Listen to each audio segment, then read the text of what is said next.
If you've built a website with AI, you've probably seen this before. The contact form looks perfect, but when someone clicks Submit, nothing actually happens. In this video, I'll show you how to fix that. And the best part is that you don't need to build a backend server. This works for AI-generated websites in general, but in this example, I'll use a site created with Google AI Studio. So here is the website. As you can see, it already includes a contact form. Let's test it. I'll enter a name, an email, and a message. Now let's click Submit. And nothing happens. So what's going on here? The form looks real, but it's not connected to anything. AI tools usually generate the form interface, but the form still needs somewhere to send the data. And instead of building our own backend, we can use a service that handles form submissions for us. There are several tools that do this. For example, FormSpree, Basin, GetForm, FormSpark. All of them work in a very similar way. They give you something called an endpoint, and your form sends the data to that endpoint. In this video, I'll use FormSpree because it's simple to set up, and it also has a free plan that includes 50 form submissions per month, which is more than enough for many basic websites. So let's create one. First, go to the FormSpree website and click Get Started to create a free account. Creating the account is just like signing up on any normal website. You enter your name, email, password, accept the terms, and then click Register. After signing up, FormSpree asks a few quick questions. These are just onboarding questions, and they don't affect anything, so you can simply select any option. Here, I'll select Personal Projects and Continue. In the next step, it asks when we plan to start collecting responses. I'll select Today and Continue. Then it asks how we heard about FormSpree.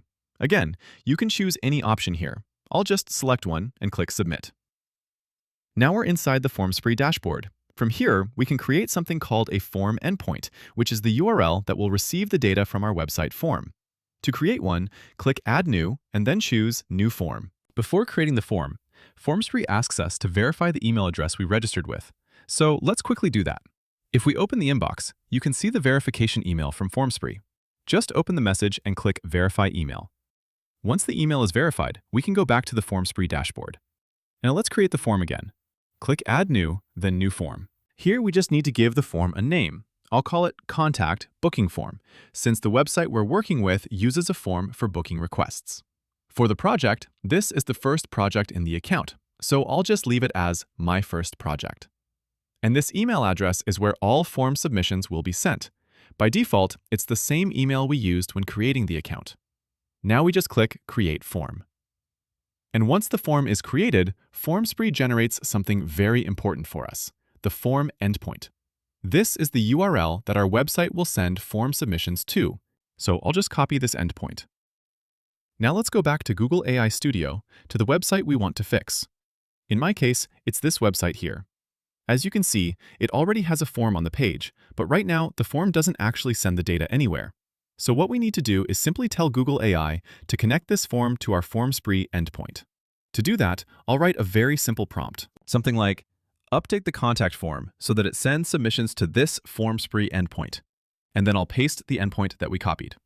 That's it. The prompt can be very simple like this. Now I'll send the prompt and wait a few seconds for Google AI to update the form. All right, now let's test it. I'll click Book a Visit to open the form. Then I'll just fill it with some test information. For example, I'll enter a first name, last name, email, and phone number. Then I'll select the pet type, choose the service needed, and add a short message about the pet. And now I'll click Request Booking. As you can see, the website shows Request Received, but let's check if it actually worked. So I'll go back to my email inbox. And as you can see, we just received a new message from FormSpree. If we open it, the subject says, New Form Submission from Contact Booking Form, which is the same name we gave the form earlier. And inside the email, you can see all the information that was submitted through the form, the name, email, phone number, service selected, and the message. So that means the form is now fully working. Now let me show you one small improvement you can add. Instead of leaving the user on the same page after submitting the form, you can redirect them to a simple thank you page or confirmation page. So here is the prompt I used. Update the contact form so that after submission, the user is redirected to a thank you page that says, Thanks, we received your request and will contact you soon. After applying that prompt, I filled the form again. And now when I click Request Booking, instead of staying on the form, the user is redirected to this thank you page. This is better for the user experience because the visitor immediately sees that their request was received. Now, stepping back for a moment, The overall approach we used in this video is very flexible. This same setup works for many different use cases. For example, contact forms, support requests, booking requests, or appointment scheduling. So with a simple endpoint and a small prompt in Google AI Studio, you can turn a static AI-generated form into a fully working form that sends submissions directly to your email. And finally, if you want to actually publish your AI website online, I have a full tutorial showing how to deploy AI-generated websites properly. You'll find that video in the description, and I'm also showing it on the screen right now. Thanks for watching.